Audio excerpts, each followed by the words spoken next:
Hello, hello. Hi, everybody. Can I ask you to find a seat?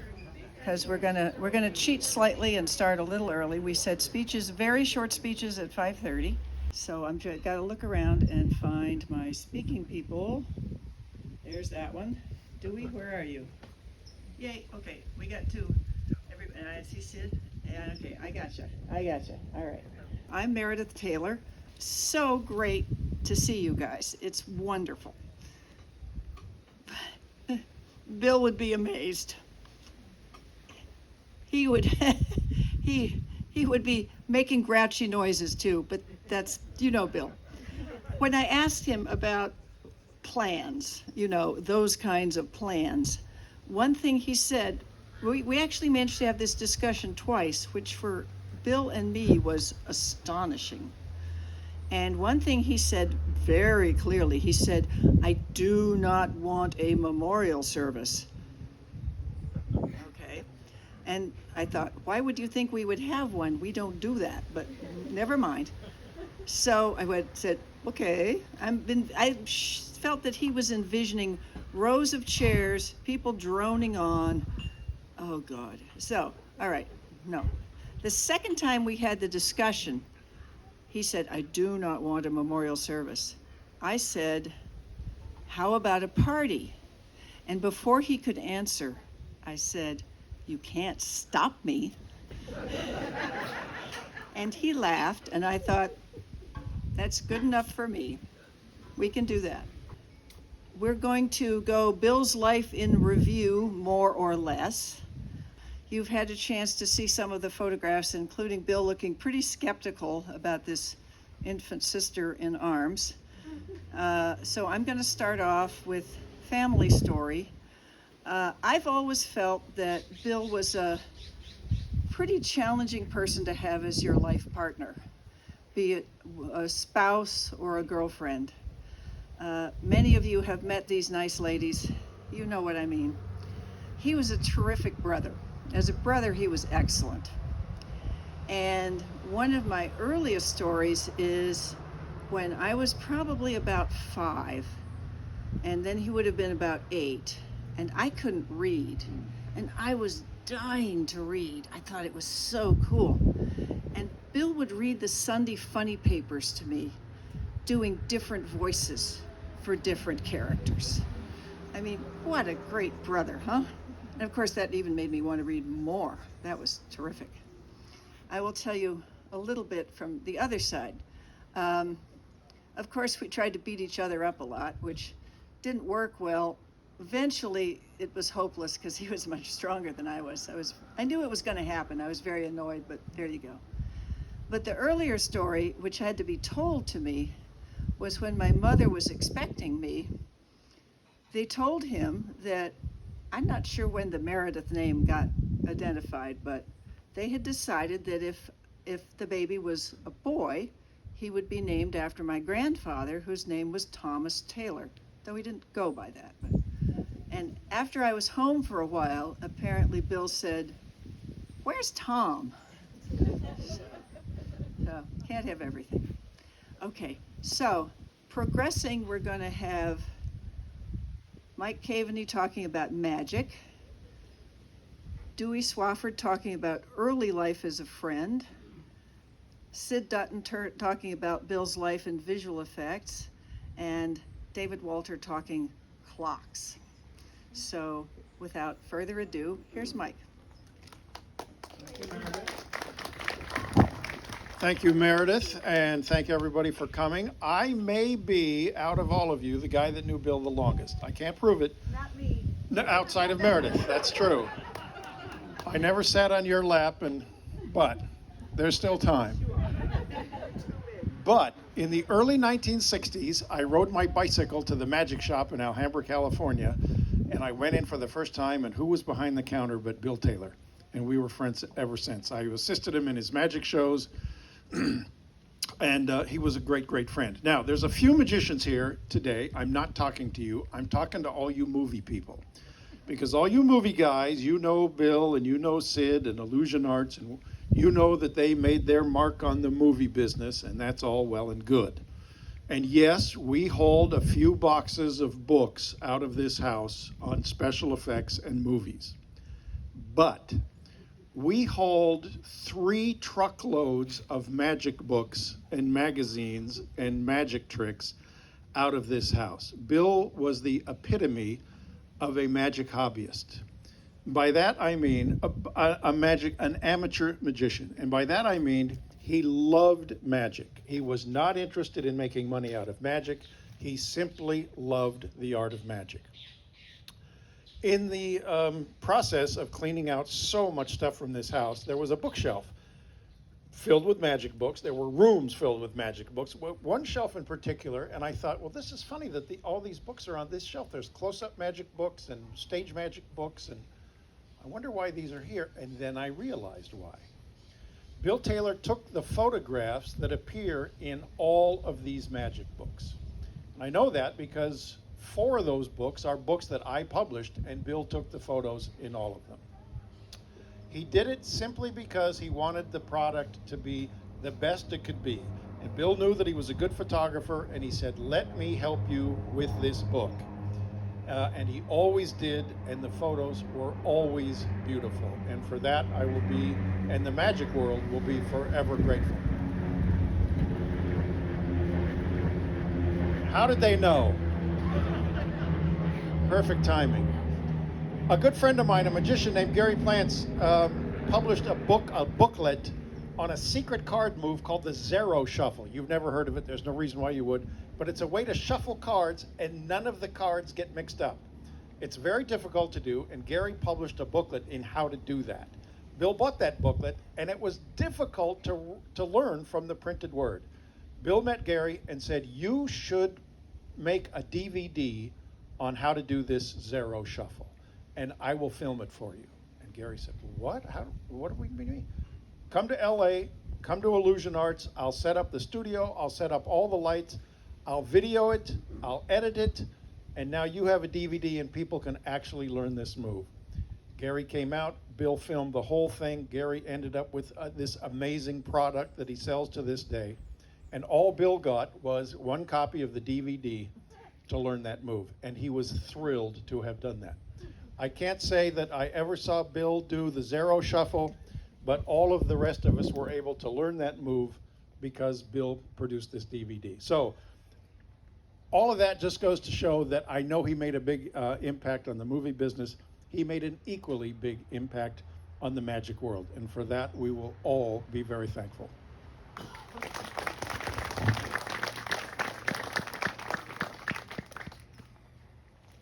Okay, now it's up the turn for Dewey Swafford. Dewey has known Bill for, well, I'll let her tell you. I know it's in the neighborhood of about 50 years. So short of being his sister, that's about as good as you can do.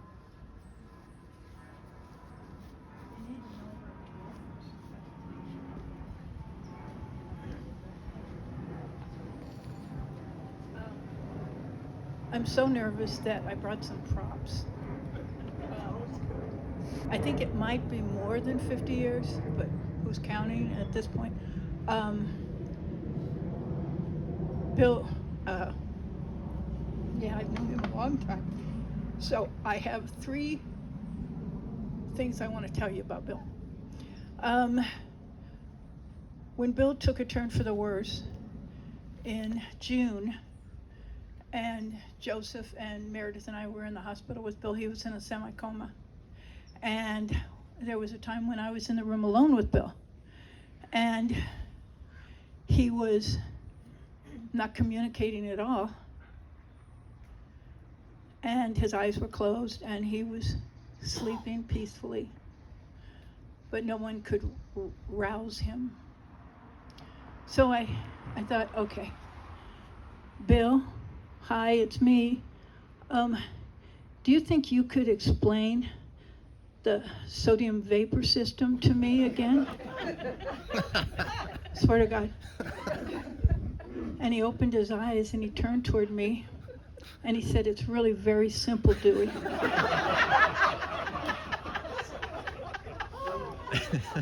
He said, remember the sodium light? Now, I'm speechless, of course, because, oh my God. And I knew the story. He said, you know, the sodium lights we played under when we were kids. He said, well, that's a very powerful light. It's a yellow light, and it falls in a very narrow window in the color spectrum. He's in a semi-coma. And it happens that it's such a narrow band of light that the other layers of the spectrum, that's the wrong word, I think, layer, are being red, blue, and green, don't pick up that color. So Petro, well, he called him Pete, Petro Vlahos, his big mentor, didn't discover the system, but he amplified it and extended it. And that's why foregrounds and actors in costumes don't get any spill of the yellow light. And he said, and the other thing, Dewey, it's very cheap. Okay. Tale number one. Number two, when I was a kid, when I was 10, my parents asked me what I wanted to be when I grew up. I said an animator or an astronaut. And they looked at each other. And this was so long ago, you know, Dewey, astronaut, didn't. So a year later they asked me, and I said I had found out that astronauts had to have 20/20 vision, they had to be men, and they had to be in the military. And so I said, but I'd rather be an animator anyway. But I think somehow, some way, I'm going to see the curve of the earth. And I remember them looking at me, and life went on. So many years later, I moved to LA, and I became friends with Bill Taylor. We met through a neighbor. And as friends, always platonic friends, but deep friends. Our friendship grew constantly. We shared things, and he knew that I had this crazy idea when I was a kid to see the curve of the earth. So many years went by, and Bill called me from somewhere in Europe. I think you guys were working on AD, but I'm not sure. And he said, there's a really great show of Turner in London. Do you want to come for it? And I said, okay. And so I flew to London, we saw the show, and then it was time to come home. And he said, why don't we go a little early to the airport? And I said, okay. And so we got there like 3 hours early. And we're walking down the long pathway. I don't know what they're called, not runways, but, you know, inside. And there's a window, and there is the Concorde. And I went, oh, Bill, look, it's the Concorde. And he said, yeah, but let's hurry. And I go, it's the Concorde, Bill. Look, it's long and narrow. Look at that nose. And he said, yeah, but I said, okay.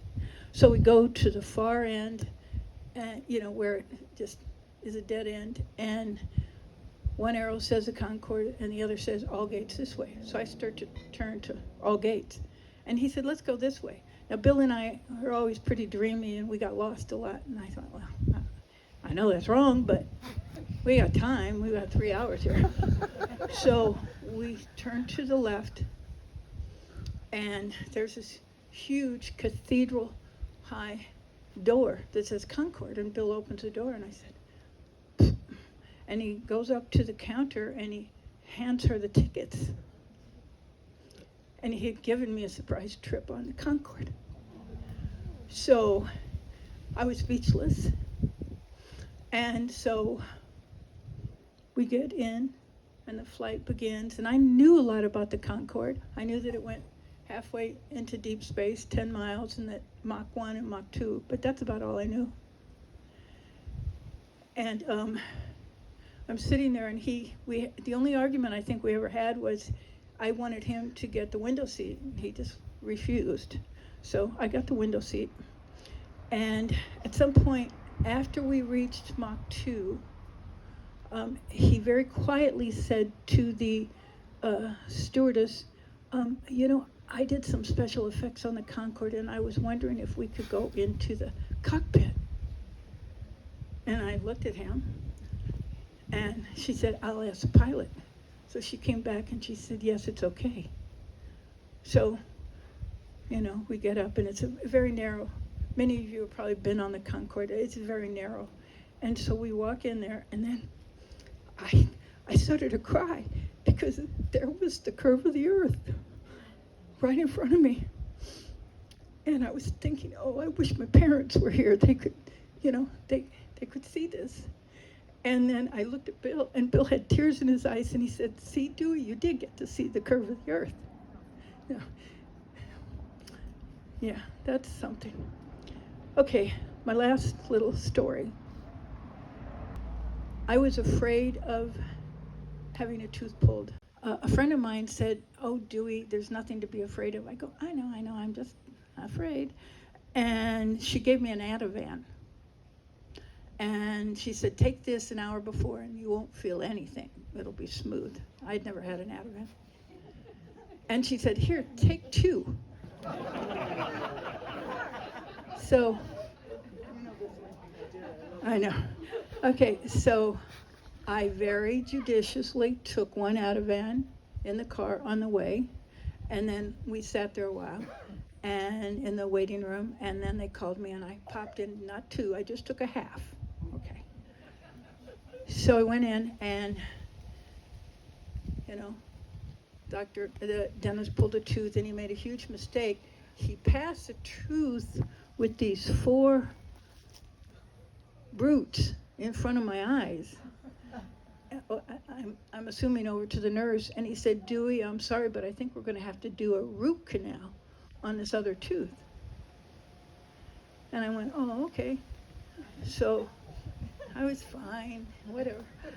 So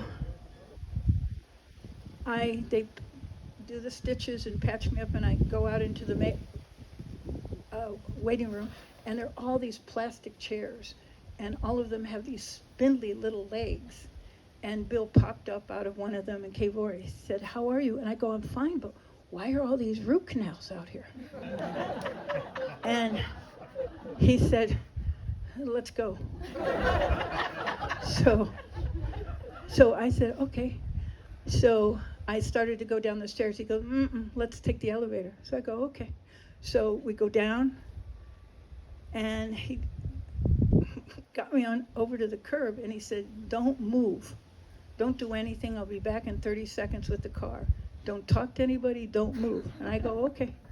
So he brings the car around, and he opens the passenger door, and I looked at him and I said, but Bill, don't you have to go get the root canals? And without missing a beat, he said, why don't I take you home first and I'll come back for the root canals? That's our Bill Taylor.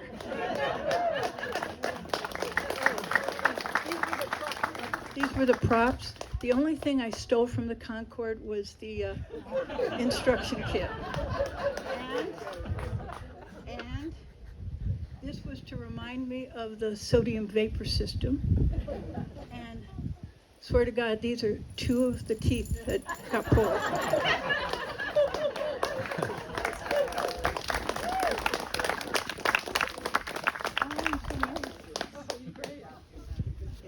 I have to say the root canal story is one of my all-time favorites. Okay, so Sid, you have the unenviable task of following that. We're gonna encourage you to use the mic since it goes way to the back. Okay. Yeah. So that was a black hole. Too. I'm not sure how to top that, so I won't even try. Bill and I had lots of adventures, of course. We went around the world, we went to remote places, and we had a good time.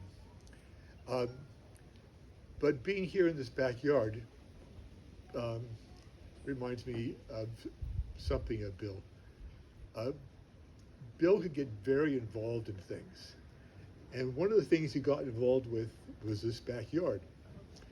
And it had gopher holes. And it really bothered him. And he tried to flood them out. And that didn't work.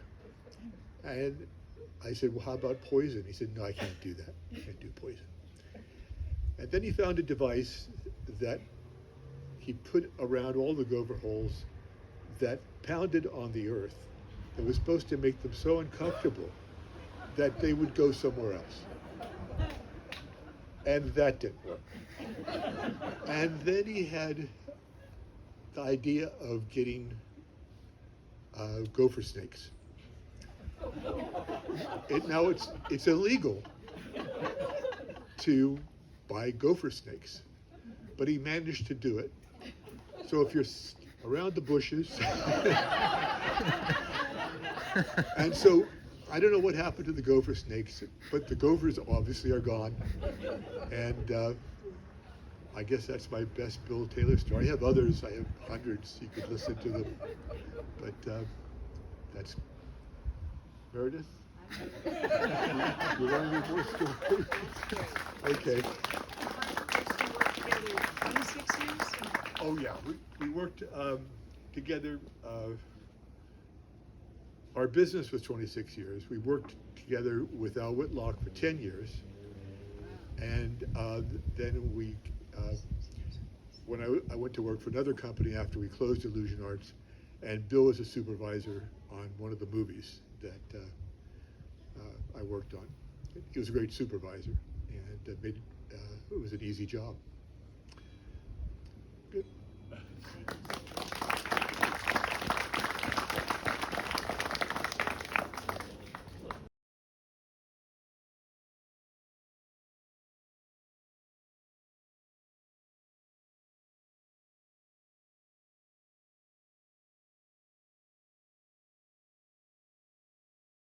Now, David Walter is going to talk to us about Bill's most, the last in his life really super interest, which was clocks, intricate clocks, both old and new. And then I have a little sort of a postlude from one of his best friends from college who was just really dying to be here but couldn't manage it. So David Walter, who I have it on good authority is one of the best clockmakers in the world.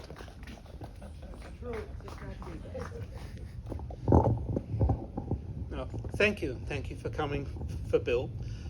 I first met Bill by snail mail and fax when I was still living in Australia, in Perth, which is about as far away as you can get from here. And he wanted to order a clock. So we discussed that and he ordered the clock. I didn't actually meet him until about 3 years later on one of the trips here.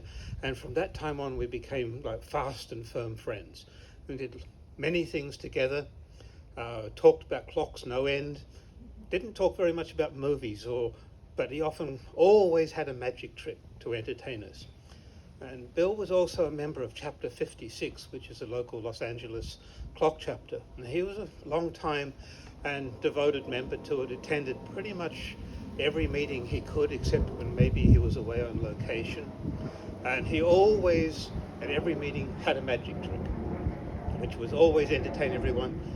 And one of the things he did most attracted him about clocks was, as he did with illusion arts and with the magic, he liked the illusion of things. He didn't want to just see that this is what it is, it's in your face. He wanted to see something happening that wasn't exactly obvious of how it was achieved. And there was a clock developed by a man in England, Dr. Philip Woodward, who was actually a well-known physicist and scientist and partially responsible for radar in World War II. And he developed a clock called the W5, which has two pendulums, independent of each other, and it doesn't tick. Now, this fascinated Bill no end, and Philip made this clock, the one and only, in about 1985, and publicized it and wanted other people to make it. And there were numerous people who had tried to make this clock and get it work, and nobody could. And he asked me if I could build one for him. So sure, I can do that. A couple of years later, we actually had it going. Bill called up Philip in England and said, look, I've got this clock going. I'd love you to come to I'll fly you out to Los Angeles so you can see what's happened to your design and where we went with it. And Philip was kind of late 80s at the time and not up for flying, and said he didn't really want to travel anymore. But Bill said, that's okay, if you don't want to come here, we'll bring it to England and have an event there with you.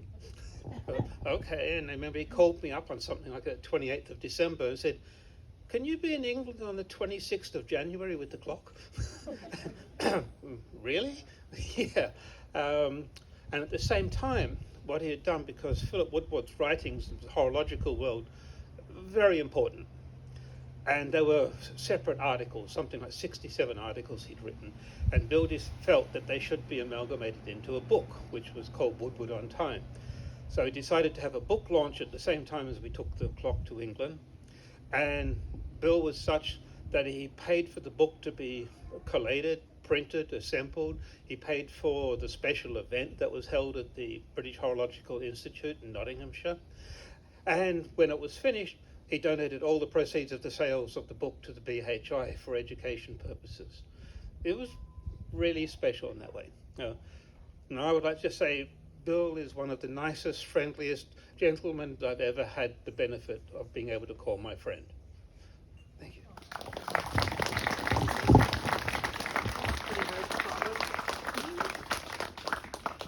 Okay. So this is I'm breaking my rule because I'm reading something from somebody who's not here, which I said I wouldn't do. But as I wrote to Matt Cartmel, it's my sandbox. What the hell? If I make the rules, I get to change them. Okay. Matt is a guy who went to college with Bill, and I was a lowly freshman, or even maybe not quite a freshman, and I regarded him sort of like he was pretty amazing, and he still is. He's a professor in the Boston area, and his email to me was, God, how I wish I could be there. So this is the best we can do. I'll keep this short. This is from Matt Cartmel. I was in college with Bill. We did a weekly comedy show on the campus radio station. Some of it is still very funny, especially the parts Bill wrote.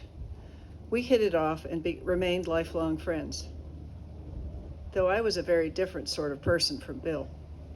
But then, so was everyone else in the world. Got that right. Bill was peerless, quietly brilliant, funny, kind, gentle, incredibly generous, and magical to the tips of his fingers. In college, he always held his hands as though he had something palmed in each one, and he often did. He went on to become a great magician, making tigers and backgrounds disappear and turning naughty children into blueberries.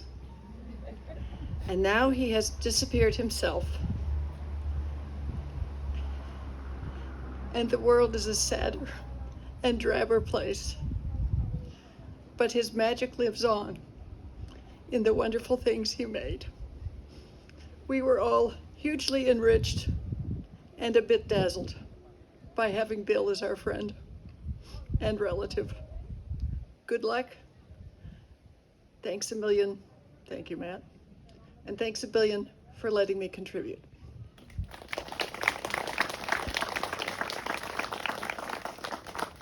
Thank you, folks. That is, we hope, the world's shortest memorial, whatever. Thank you so much for coming.